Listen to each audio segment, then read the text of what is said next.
Kejadian pasal 38. Yehuda dan Tamar. Pada waktu itu, Yehuda meninggalkan saudara-saudaranya dan menumpang pada seorang adulam yang namanya Hira. Di situ Yehuda melihat anak perempuan seorang Kanaan. Nama orang itu ialah Sua. Lalu Yehuda kawin dengan perempuan itu dan menghampirinya. Perempuan itu mengandung, lalu melahirkan seorang anak laki-laki, dan menamai anak itu Er. Sesudah itu perempuan itu mengandung lagi, lalu melahirkan seorang anak laki-laki, dan menamai anak itu Onan. Kemudian perempuan itu melahirkan seorang anak laki-laki sekali lagi, dan menamai anak itu Shela. Yehuda sedang berada di Kesib ketika anak itu dilahirkan. Sesudah itu Yehuda mengambil bagi Er, anak sulungnya, seorang istri yang bernama Tamar. Tetapi Er, anak sulung Yehuda itu, adalah jahat di mata Tuhan. Maka Tuhan membunuh dia. Lalu berkatalah Yehuda kepada Onan, "Hampirilah istri kakakmu itu, kawinlah dengan dia sebagai ganti kakakmu, dan bangkitkanlah keturunan bagi kakakmu." Tetapi Onan tahu bahwa bukan ia yang empunya keturunannya nanti. Sebab itu setiap kali ia menghampiri istri kakaknya itu, ia membiarkan maninya terbuang, supaya ia jangan memberi keturunan kepada kakaknya. Tetapi yang dilakukannya itu adalah jahat di mata Tuhan. Maka Tuhan membunuh dia juga. Lalu berkatalah Yehuda kepada Tamar, menantunya itu, "Tinggallah sebagai janda di rumah ayahmu, sampai anakku Shela itu besar." Sebab pikirnya, jangan-jangan ia mati seperti kedua kakaknya itu. Maka pergilah Tamar dan tinggal di rumah ayahnya. Setelah beberapa lama, matilah anak Sua, istri Yehuda. Habis berkabung pergilah Yehuda ke Timna, kepada orang-orang yang menggunting bulu domba-dombanya, bersama dengan Hira, sahabatnya, orang adulam itu.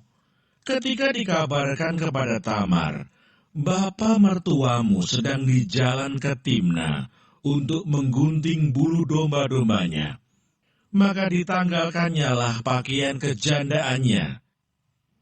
Ia bertelekung dan berselubung, lalu pergi duduk di pintu masuk ke Enaim yang di jalan ke Timna, karena dilihatnya bahwa Shela telah menjadi besar, dan dia tidak diberikan juga kepada Shela itu untuk menjadi istrinya. Ketika Yehuda melihat dia, disangkanyalah dia seorang perempuan sundal, karena ia menutupi mukanya. Lalu berpalinglah Yehuda mendapatkan perempuan yang di pinggir jalan itu serta berkata, "Marilah, aku mau menghampiri engkau." Sebab ia tidak tahu bahwa perempuan itu menantunya. Tanya perempuan itu, "Apakah yang akan kau berikan kepadaku jika engkau menghampiri aku?" Jawabnya, "Aku akan mengirimkan kepadamu seekor anak kambing dari kambing dombaku."